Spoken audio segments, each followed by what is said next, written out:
শ্রদ্ধা করে স্মরণ করছি মহান স্বাধীনতার ঘোষক শহীদ প্রেসিডেন্ট জিয়াউর রহমানকে।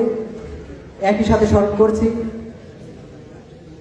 মহান এই স্বাধীনতা যুদ্ধের এদেশের সূর্য সন্তান মাওলানা মতিউর রহমান নিজামী, গোলাম আজম সহ বাংলাদেশ জামাত ইসলামের দেশপ্রেমিক সেই সকল মানুষদের, যাদেরকে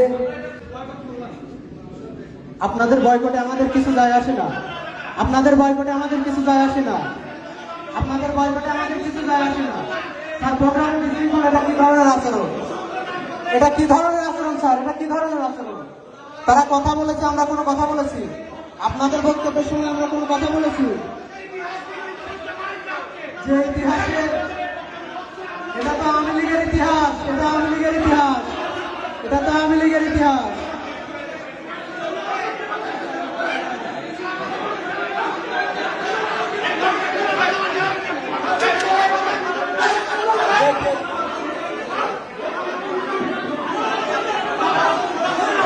বাংলাদেশ জামাত ইসলামের কোন নেতৃবৃন্দ রাজাকার ছিল না, ছিল না, ছিল না, কোন নেতৃবৃন্দ রাজাকার ছিল না।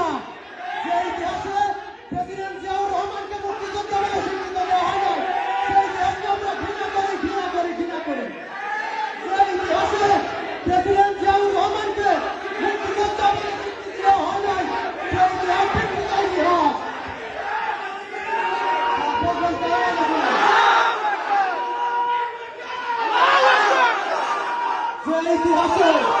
যে ইতিহাসে প্রেসিডেন্ট জিয়াউর রহমানকে মুক্তিযোদ্ধা বলে ঘোষণা দেওয়া হয় নাই, সেই ইতিহাস